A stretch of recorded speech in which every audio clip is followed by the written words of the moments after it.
Good morning, good evening, and welcome back to War Thunder. Today we're going to be taking a look at the dev server for update, seek, and destroy. This is the first dev server. Keep in mind the things you see here are able to change, so any statistics that may seem off, they probably are off and they will be changed later on. So what we're going to do today? Well, we are going to be taking a look at all the additions to nations. We're going to be starting off with ground vehicles for this video. I'm not doing naval. I don't give a fuck about naval. You can watch somewhere else if you want to see naval stuff. I may do an air. If you guys want to see that, please type in the comments and I will do so. But this video is only for the ground additions to this dev server. What are we gonna start off with? Well, we're gonna start off with some new features to already existing vehicles. As you know, if you shoot almost all the high tier infantry fighting vehicles and anti-aircraft systems, there is a lot of dead space and your rounds often do basically nothing. This is Gaijin's attempt to solve this issue. As you can see, there's a lot more modules in this Puma infantry fighting vehicle, for example. We are going to go through them and see what they disable. So, if this is the first thing, driver controls. If you hit this, you won't be able to move. Big problem, yep. Next up, we have the power system in the back. If you shot here before, nothing would happen. You wouldn't even knock out the engine, so nothing would happen. But they've added the power system. What does this disable? It disables the radar, the gun stabilizer, and the fire control system. And we have the fire control system right here.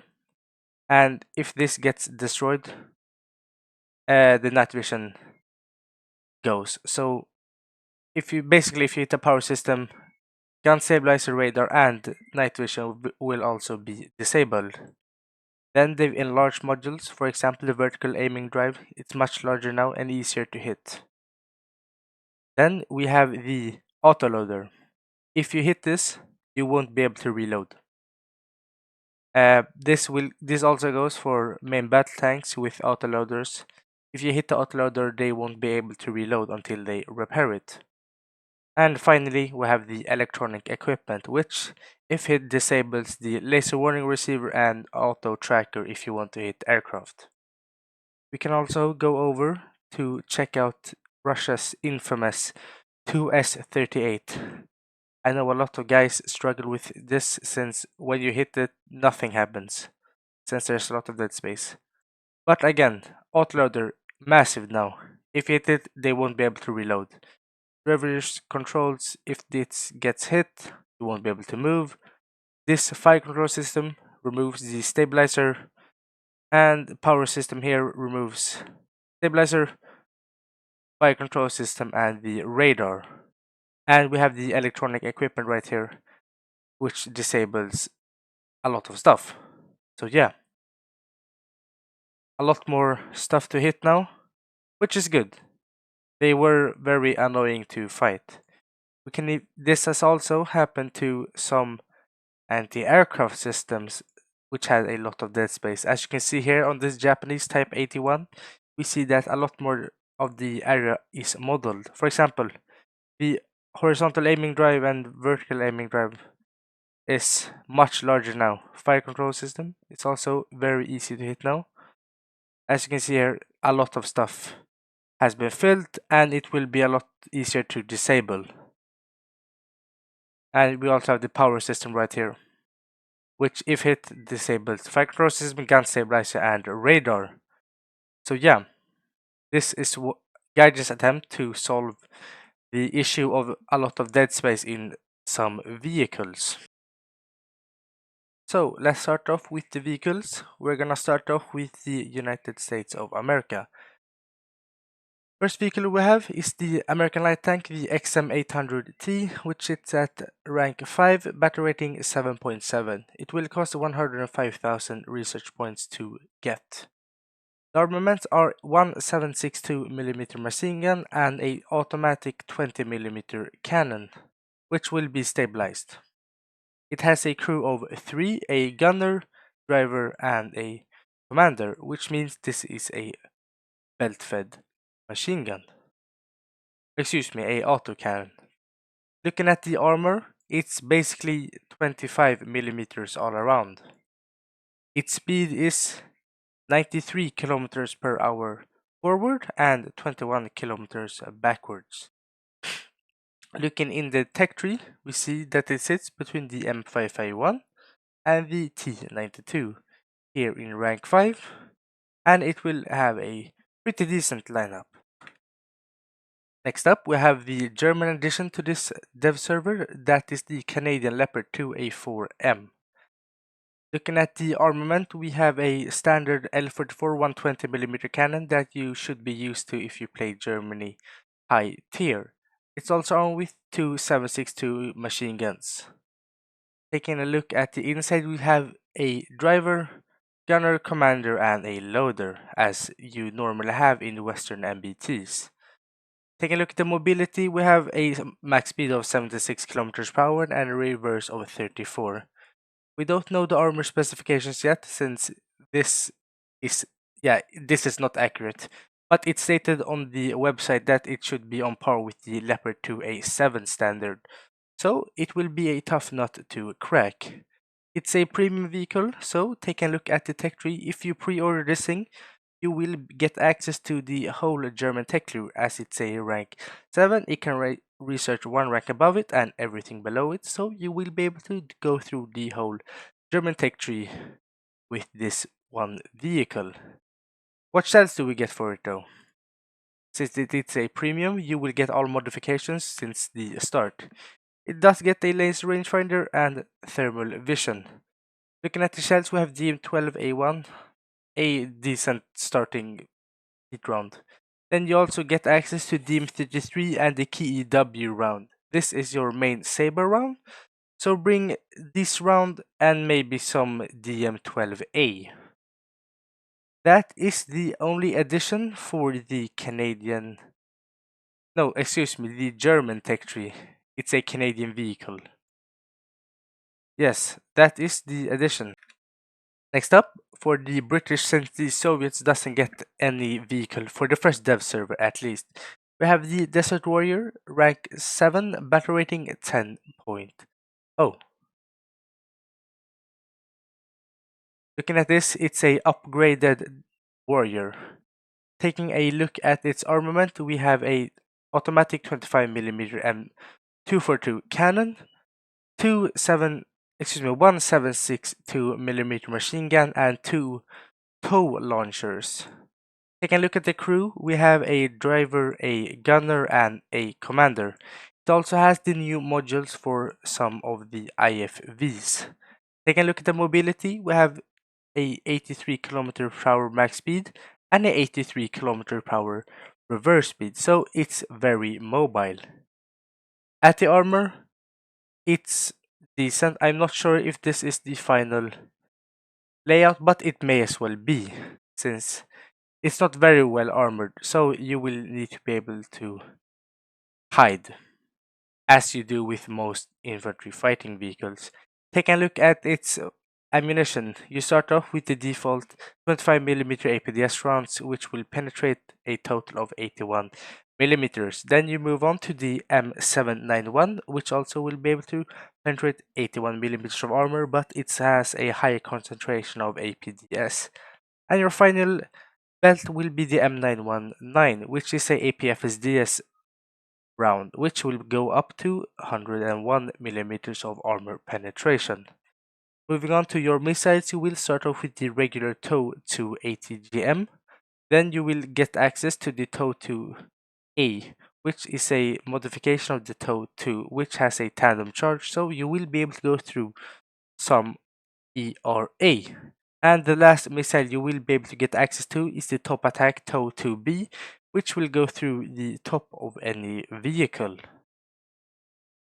Looking at the tech tree, we see that if I can get there, it's the end of the line vehicle for the infantry fighting vehicle line.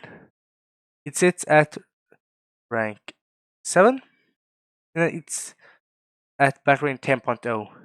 It doesn't really have a lineup. You can pair with the Challenger Mark II and the TTD, but it will often get into the lineup of the British 10-3 lineup, but that is the Desert Warrior for Great Britain. Next up, for the Chinese, since the Japanese haven't gotten any ground vehicles for this dev server, we have the Chinese ZSL-92, which is a rank 4 battle rating 6.7 Chinese SPAA.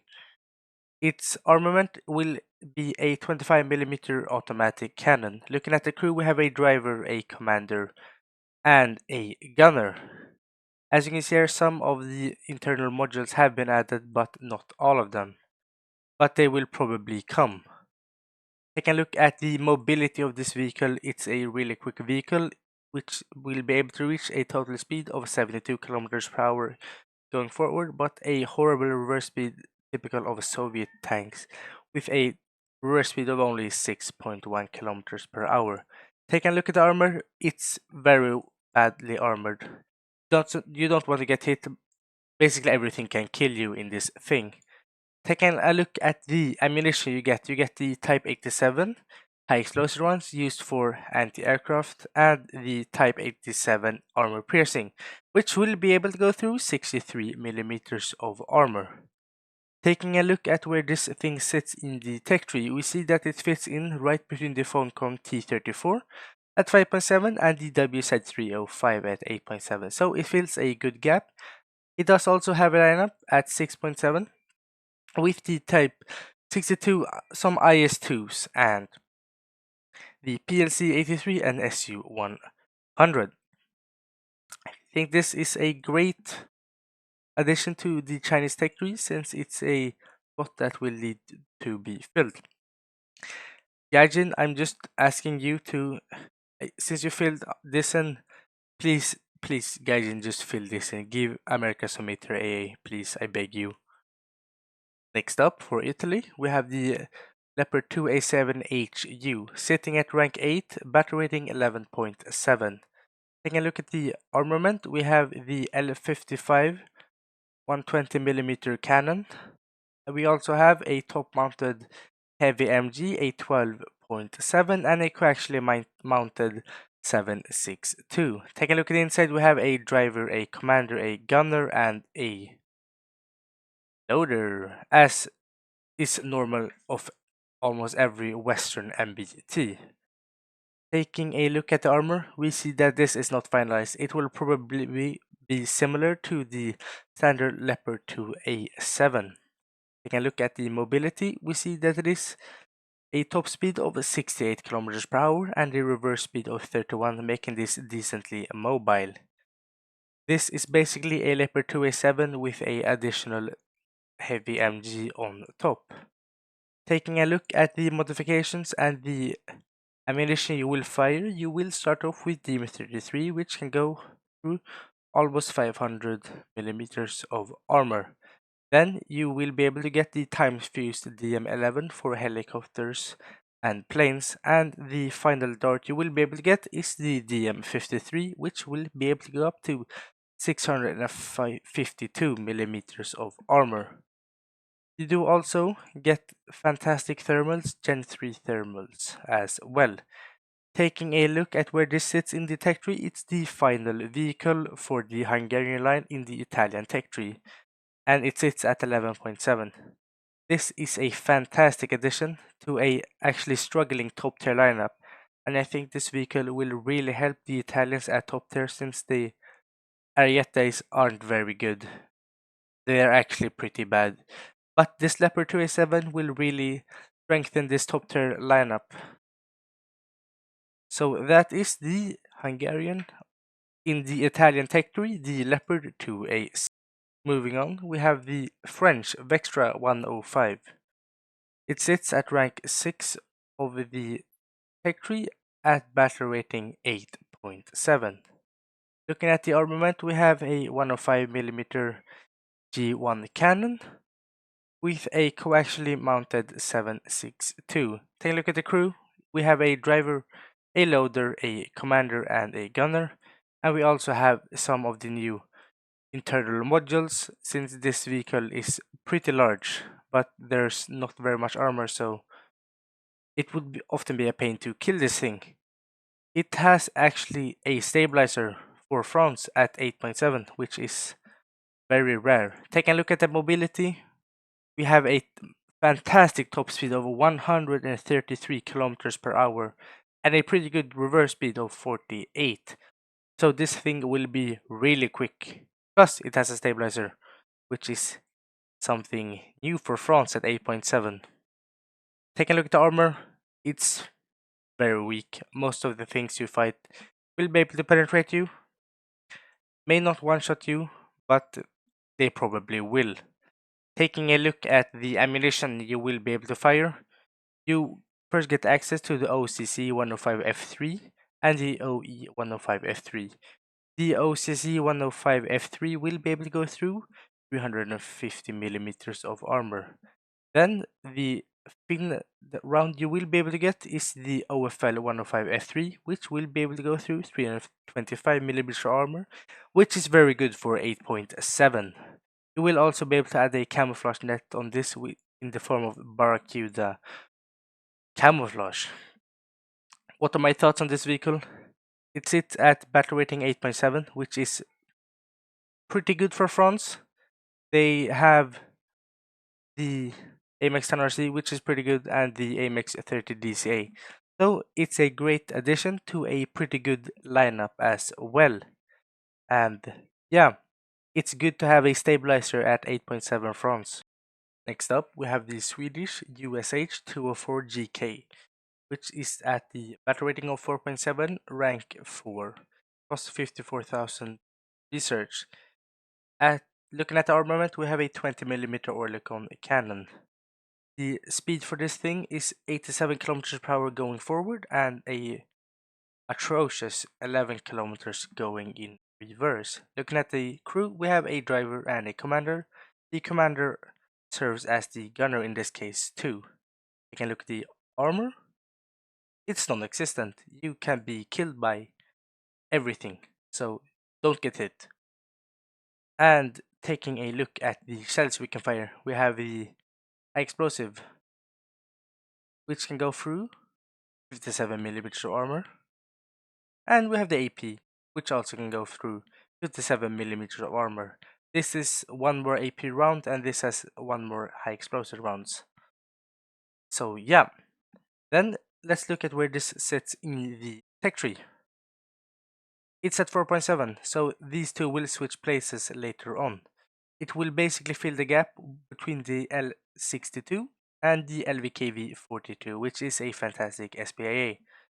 This also is pretty good. It fills a gap that's needed in the Swedish anti-aircraft line. Next up, we have another vehicle for the Swedes, this time being a premium, the CV9035DK, which is a Danish CV90, which at battle rating of 10.0 at rank 7 of the tech tree. Taking a look at its armament, it's run with a 35mm Bushmaster cannon and a coaxially mounted 7.62. Taking a look at its armor, we see that this is probably, again, not finished. And looking at the crew, we have the driver, the commander, and the gunner. It's a belt fed, so it doesn't need a loader. Taking a look at the mobility for this vehicle, we have a top speed of 83 kilometers per hour and a reverse of 54, making this vehicle very mobile. Taking a look at where this sits in the tech tree, it sits in the end of the tech tree, so this means with this vehicle you will be able to research the whole of the Swedish tech tree. Together with the Christian 2 and the CV9105, it makes a pretty good premium lineup to grind the Swedish tech tree. Take a look at what this can fire. It will be able to fire DM23, DM11, which is used for anti-aircraft, and the DM13, which is a armor-piercing incendiary tracer. So the DM23 is your best bet, which can go through 127 millimeters of armor. It's a pretty good vehicle. I wouldn't say it's the best vehicle, but together with a lineup, it's really good.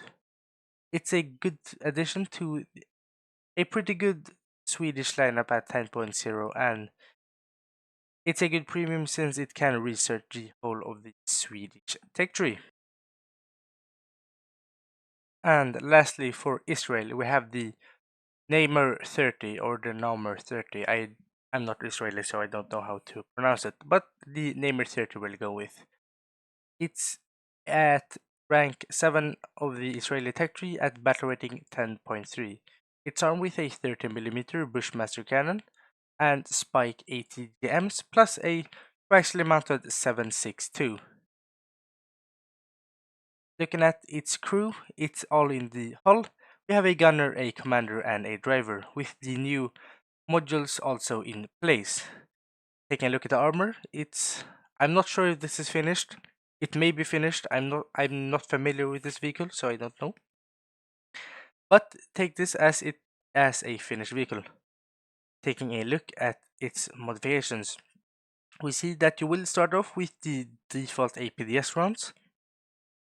Can get a high explosive incendiary tracer rounds, which will be able to murder planes, and your final ammunition will be the Mark 258, which is a APFSDS round, which will go through 116mm of armor. Taking a look at its anti-tank guided missiles, we have the Spike MR, which is a fire and forget tandem charge ATGM. So you can lock a target, fire it, and you basically don't have to do anything. You can just focus on something else. It's not a guaranteed kill. They can miss sometimes, and they are a bit wonky to get a lock sometimes, but they're pretty good. They can go through 700mm of armor.